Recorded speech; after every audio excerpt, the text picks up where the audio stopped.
Відразу після чергового загострення на півострові, подібного до подій кінця березня цього року, ідея національної кримсько-татарської автономії стає для когось ще більш страшним жупелом, а для когось ще більш омріяною метою.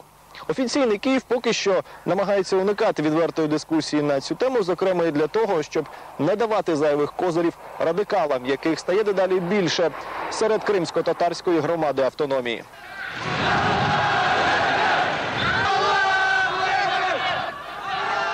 Чергове міжетнічне напруження на півострові наприкінці березня стало результатом банальної бійки. Спочатку серед білого дня в Сімферополі кілька молодиків, членів неформального угруповання скінхедів, підрізали татарського хлопця Ділавера Максудова. Після цього інциденту в його гарячих співвітчизників увірвався терпець. А де правосуддя, коли наших избивають? Де це правосуддя?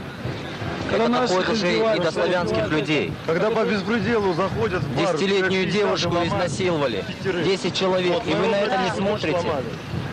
Где правосудие? О каком правосудии вы говорите? Нету реального правосудия сейчас у нас нет. Очень тяжело остановить горячую толпу.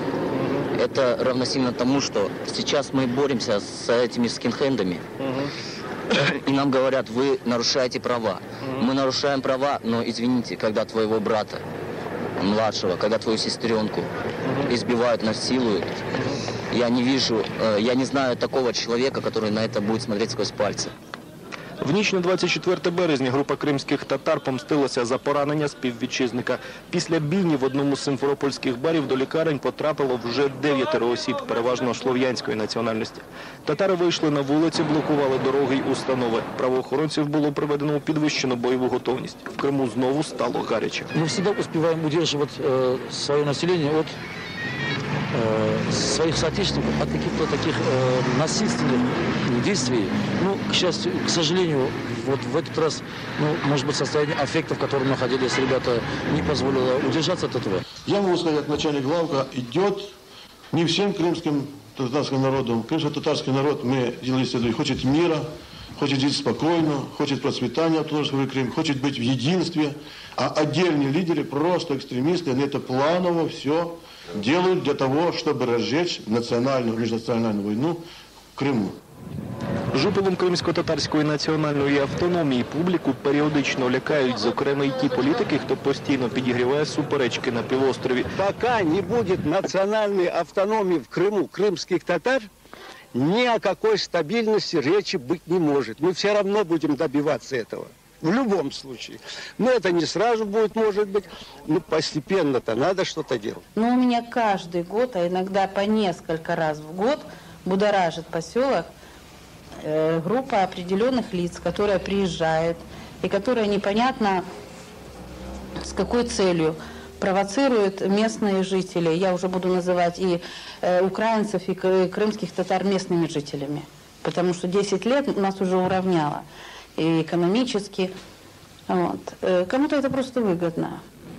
Національна автономія кримських татар як корінного народу, до того ж постраждалого від депортації, залишається ключовим гаслом Меджлісу. Це має бути Конституція Автономної Республіки Крим, в якій мають бути дуже чітко виписані права, свободи всіх людей, які живуть в Криму, і обов'язково мають бути визначені гарантії для збереження і розвитку кримсько-татарської нації, оскільки у неї просто немає іншої землі. Слов'янське чи російськомовне населення – 85% От. Як іти з цим гаслом? Яким чином можна, якщо не через коліно, я так відверто кажу. Тобто навіть ця сторона, цей бік, ніхто з політиків, які оце гасло там тримають і весь час ним розмахують і так далі, ніхто з цих політиків навіть на цю проблему не подивився. Інша проблема, а як бути далі? Це що, міняти устрій держави? Робити федеративну державу, мабуть, якусь тоді?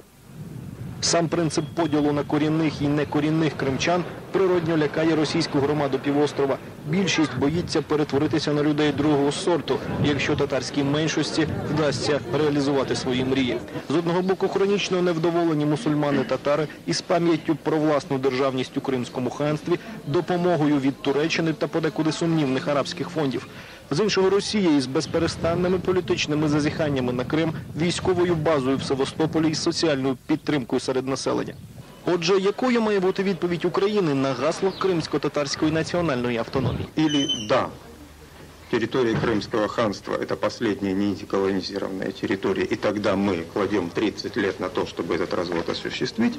Или нет, Украина остается унитарным государством, в котором мы рассмотрим те или иные аспекты крымско-татарской национальной культурной автономии на территории Крымского полуострова. Или, в конце концов, или пусть ищут компромисс. Есть сегодня, будут завтра, были вчера люди, которые разыгрывали, разыгрывают и будут разыгрывать крымскую карту. Мы этому сегодня противостоим. И противостоять будем жестко. У нас нет другого выхода. Потому что от мира в Крыму, если хотите, зависит мир на Украине. Может, кому-то это покажется высокопарным, но я отвечаю за свои слова.